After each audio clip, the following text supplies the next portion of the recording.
Right now, everyone is gushing over the new 2026 Toyota RAV4, and rightfully so. It's a crossover that now gives you a sense of performance, fun, alongside its efficiency and overall practicality. But maybe, just maybe, there's some better alternatives out there at the moment from Korea. Today, we'll be taking a look at the 2026 Kia Sportage Hybrid. Now, this crossover with this new facelift, with this new design, came out last year. And we took a lot of notes on that model, thinking that it was practical, that it gave us exactly what we were looking for at its price point. But maybe, just maybe, with a hybrid powertrain, this crossover right here might be the perfect point A to point B vehicle. Before we dive into this video, I want to give a huge shout and thank you to Gervais Kia in Lowell, Massachusetts for letting me come down here to check out the Kia Sportage once again. Their link will be in the description below, so you can check out their extensive Kia inventory. So as always, let's begin with that pricing. For the 2026 Kia Sportage we're taking a look at today, this is the EX Hybrid, coming in at just below $34,000. You got to remember, this is a middle tier trim in the lineup, sitting above the LX and the S. And in my opinion, this is the best bang for your buck right now for the 2026 Kia Sportage. And you guys know I like finding vehicles that offer a great value proposition, and the Sportage EX is no exception. Our model today is wearing the Heritage Blue paint color, which I think looks really nice on this model. Even though I'm not a huge fan of bright colors on crossovers such as this, the Heritage Blue goes really well with the color contrasting accents up front, along the side profile, and then also for the rear, which we'll find out in a minute. Last year we saw a mid-cycle refresh, giving this crossover a more modern and mainstream appearance, and also giving this vehicle, I think, a more aggressive look as well, which is exactly what the Sportage needs to be competitive in this market. Up front, you are going to receive full LED headlights and then amber daytime running lights, giving this crossover a unique appearance, but also the amber daytime running lights are now common in the lineup. For the center portion of the front fascia, here we have some gloss gray accents outlining your front grille in gloss black. I love to see it because it's not plastic. You don't have the plastic being caked on to this model like a lot of crossovers right now.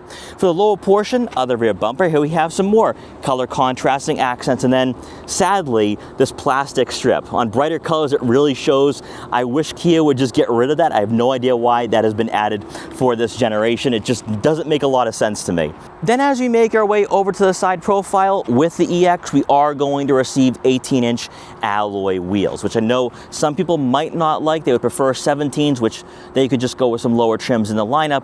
But with the 18s, it should be sufficient. There might be some road noise, there might be some harshness to ride quality. We'll find out during the test drive. But you got to remember too, they could always give you 19s or 20s. So the 18s are going to be a good fit for this trim. What I also love too is the two-tone look as well, giving you a sportier appearance to this vehicle. Now with the EX, you are going to receive body color match side mirror caps with turn signal indicators to go along with blind spot detection for added safety. Also roof rails as well. And then along the side profile, we have some more gloss gray accents, so that way it's not just plastic along the side profile. Now making our way around to the back, the first thing of note is going to be the brushed aluminum accents for your C-pillar. Again, gives you a nice look to this vehicle. And then for the rear fascia itself, we have LED taillights, so giving us a modern appearance for both the front and rear. Great to see, and that's also outlined by gloss black, which then makes its way into the center portion of the liftgate. Here we have the Kia badge.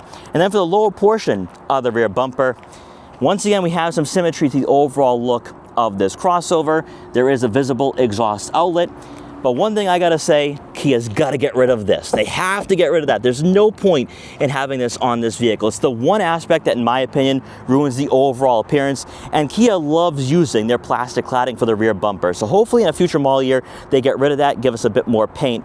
But overall, I think the 2026 Kia Sportage is one good-looking vehicle. Powering this Kia Sportage we're taking a look at today is going to be a 1.6-liter turbocharged hybrid 4-cylinder engine, producing a total of 232 horsepower and 271 pound-feet of torque. It is paired with a 6-speed automatic transmission, and we have all-wheel drive for better year-end capability and versatility. It's this motor, in my opinion, that is the gem. This is the selling point for this model, and more specifically for the EX, because for many rivals in this class that have a hybrid 4-cylinder, they're not the most enjoyable, they're not the most powerful, and you can take a look at Honda, you can take a look at Subaru as being vehicles that give you the efficiency but not the fun factor, and then you have that Toyota RAV4, the vehicle that everyone is striving to beat. And I think with this motor for Kia and Hyundai, because they share the same platform and components, this right here is where they can be very, very competitive. Now, probably more importantly, though, is going to be that fuel economy, which everyone's really focusing on right now in 2026. And you're looking at right around 35 miles per gallon in the city and 36 miles per gallon on the highway. So with that, you have a vehicle that I think is more well-rounded. That yes, you're saving some money at the pump, but you can also have some fun. Now, also with the EX, this crossover can be a bit more upscale, and let's check out the interior to find out why. Hopping inside the Kia Sportage EX we're taking a look at today, we are greeted by heated Syntex seats for both the driver and passenger, with the driver's side having power adjustability, whereas the passenger will have to manually find their ideal seating position, which for a crossover coming in below $40,000, it is very rare to find a vehicle that offers power adjustability for both front seats. So if you're looking for that, pay a little extra in the product line. Now, with the EX, and if you are cross-shopping this with the S and vice versa, there are incentives to choosing this particular trim. And for me, it begins with the seats, because the Syntex upholstery gives you a sense of quality, comfort, and refinement that you're not going to get out of the cloth seats in the S. Also, up front, I find the back of these seats to be very supportive, and the bolstering is relatively aggressive for a crossover in this market that isn't sports tuned. So on those longer road trips, on those weekday commutes, you should find yourself pretty comfortable here in this vehicle. In front of you is going to be a leather wrap steering wheel, which feels really nice in the hands, but it's also yoke shaped. We're seeing a lot more of this now in the automotive industry, and a lot more of this from Kia in general. Now, you are going to have very firm 10-2 and firm 9-3 grips, but because this vehicle is very maneuverable and agile, this steering wheel is going to be a great fit for that. On top of that, you also have paddle shifters to rotate the gears yourself, because we do have a 6-speed automatic transmission. So if you want to get frisky on a winding back road, you can do that here with this crossover. Also found on the steering wheel will be buttons that will help you control that digital gauge cluster in front of you, which is conjoined with the infotainment system. And from here, you can scroll through a variety of information, such as your tire pressure monitoring system, your power distribution, your fuel economy statistics, and then of course your safety systems as well for the lane centering. Also, you will have your drive mode selector. So from here, you can scroll through Eco, Sport, and My Drive. Eco is actually rather comfortable. Sport, a bit more aggressive. And then you also have terrain modes for snow, mud, and sand. With the ground clearance, you could theoretically take this vehicle off-road, but it's probably more useful if you are taking on snow-covered roadways during the winter. And with the ground clearance and all-wheel drive system, this vehicle should have no issues tackling those winter road conditions. Making our way over to the infotainment system, you are going to receive this decently sized touchscreen with wireless Apple CarPlay and Android Auto compatibility. There's also going to be a wireless phone charging pad as well found on the center console. Now, we don't have onboard navigation with the EX, but no big deal, because through smartphone connectivity, you can use Google Maps or Waze. Now, with this screen, all the widgets will be in place well within arm's reach. But there is one thing I want to point out here, because beneath the head unit, you are going to find a row of icons.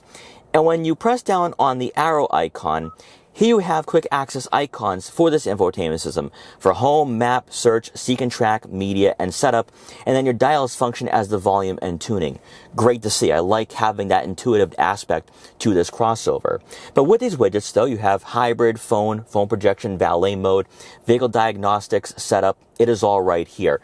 Personally, because this infotainment system is so simple, there shouldn't be any learning curves. It's not like you're going to be walking in thinking, oh my gosh, there's all this technology, what am I going to do? That's not going to be the case at all. I think maybe for the first time getting behind the wheel, you'll press on that setup icon, and that way you can adjust vehicle settings, sound settings, the digital gauge cluster, and buttons to your liking, so you can customize it immediately and then forget about them later on. Now, for me, I do like the hybrid icon, because this is new for this vehicle, where you can access your fuel economy statistics, but then also see what's happening with the electric motor use. So you can see what's going on with the mechanical components of this crossover, and then of course the powertrain really great to see there. Now, obviously, when you do place this vehicle in reverse, you are going to receive a rear backup camera with trajectory and also front and rear parking sensors. But there's also going to be a multi-angle view out of this camera, giving you a 180-degree view for better visibility when you are backing out of tight spots. But then also you have what I call the bumper cam. So if you are parking on city streets, you're not hitting that car behind you. Returning to the dashboard layout, when you press down on the fan icon, now we have the dual zone climate control, the AC, front and rear defrosters, fan speed, fan direction. And I like this layout. I really do. I know a lot of people are going to be like, oh, we need more physical buttons. I don't like this. Personally, I think Kia did a great job utilizing the space that they had here with this crossover. So for me, I do like the multi-dimensional use of these icons, of these buttons, but that's just my take.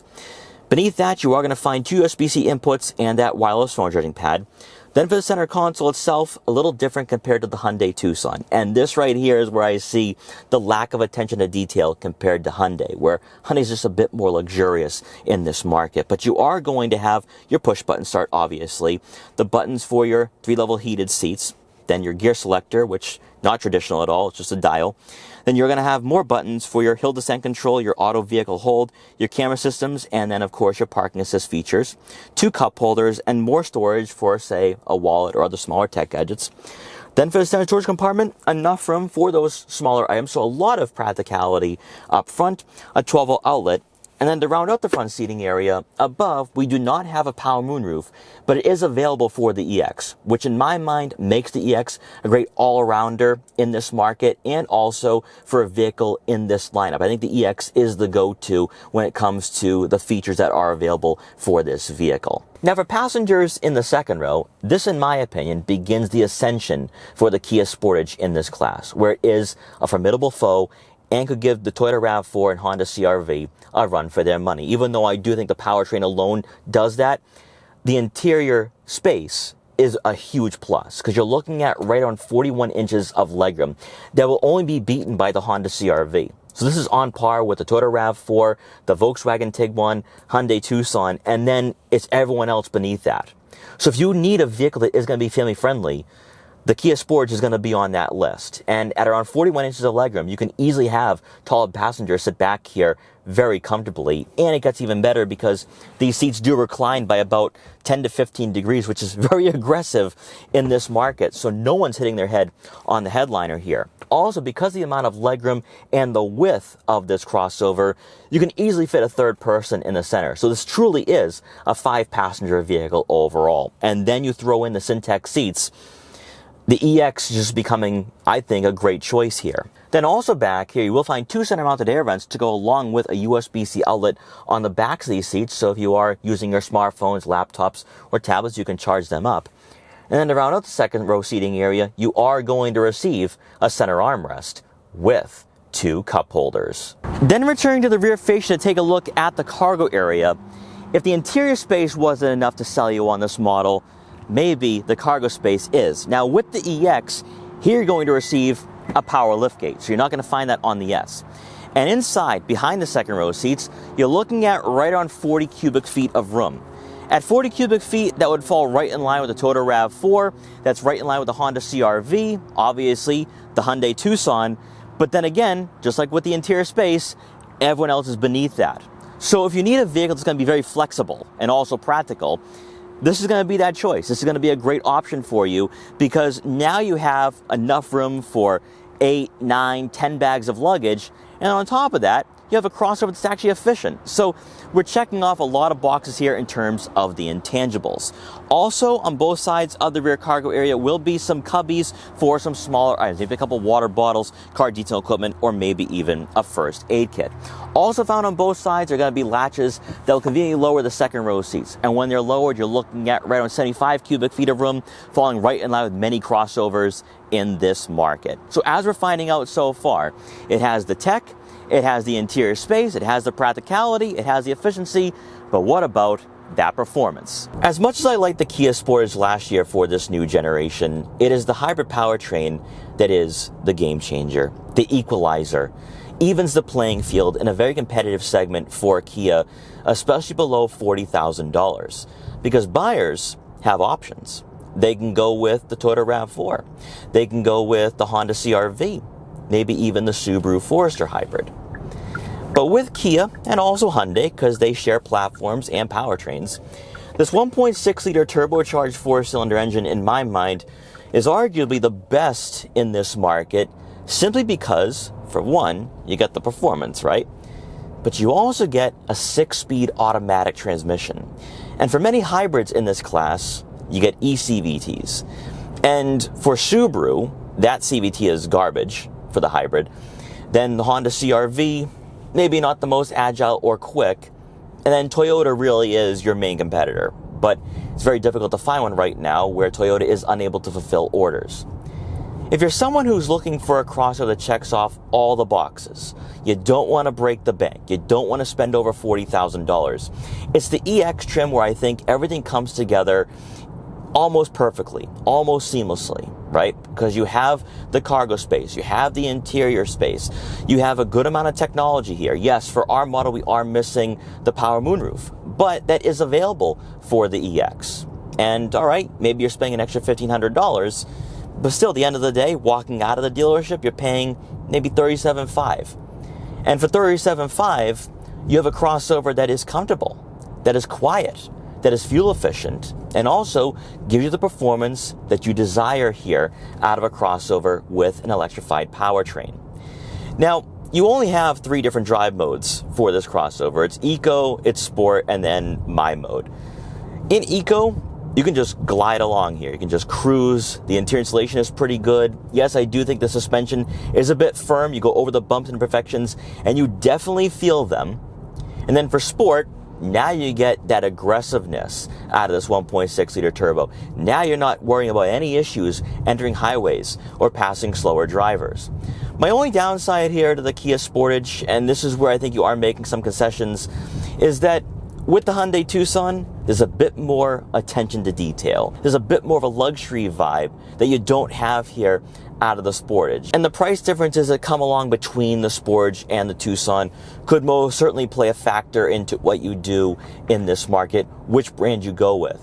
For the EX, though, it is balancing both a more upscale demeanor while also still being mainstream. The Syntec seats are comfortable, they are plush, they're also firm when it comes to the bolstering.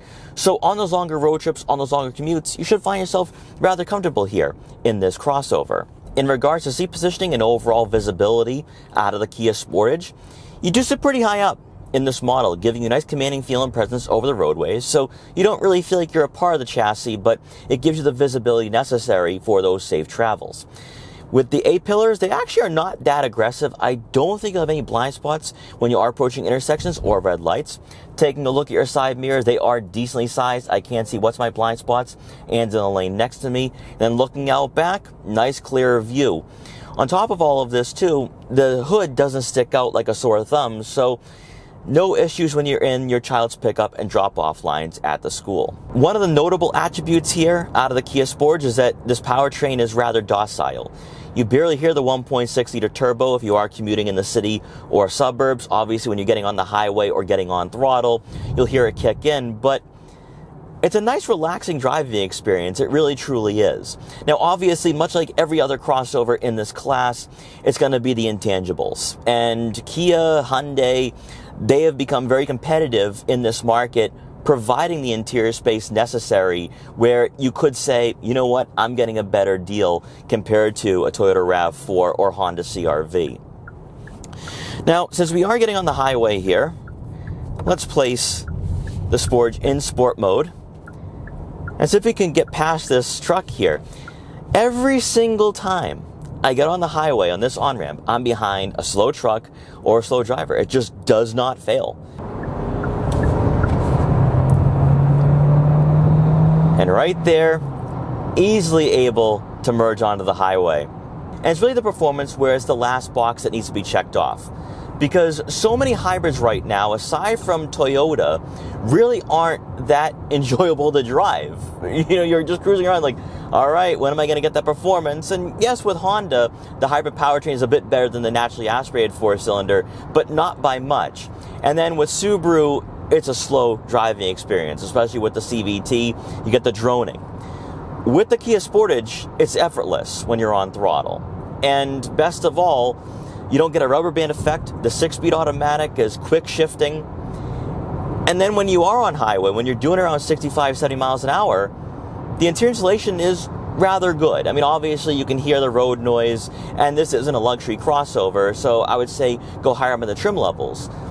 But considering this is a $35,000 crossover, for me, it's just checking off all those boxes that many buyers are looking for right now. And I think for a lot of you, it's about that fuel efficiency, right? You want the fuel efficiency, you don't want to spend a lot of money at the pump, and this is one of those crossovers that allows you to do that gives you that ability to stretch your dollar just a bit more, but also isn't boring, isn't numb, isn't sedated. And what I like here is that with sport mode, the steering does get a bit more aggressive. It gets a bit more firm, and the way in which this crossover has been tuned for the suspension, it's agile, it's maneuverable. So it's not this box on wheels, it's not a refrigerator on wheels. So it can be fun as a daily commuter, and best of all, you can accommodate your kids or your family in the second row. This is one of those great all-arounders right now in this class. The only thing you need to think about, though, is the concessions that you're making at $35,000, or by going with Kia. Because like I said before, with the Hyundai Tucson, there's a bit more attention to detail. It feels a bit more like a luxury crossover as you inch your way towards $40,000. But in this particular market, at a time when finding a hybrid RAV4, finding a RAV4 right now is very difficult to get your hands on, this is a great alternative that I think matches the RAV4 punch for punch, dollar for dollar. And if you are someone who is in need of a crossover of this size, this is one of the more practical choices at around 35 grand. So guys, let me know what you think here about the 2026 Kia Sportage Hybrid EX. Is this a great choice? Is this going to be a crossover that checks off all the boxes for you? Let me know in the comment section below. But guys, once again, thanks so much for watching. Take care, and I will see you guys next time.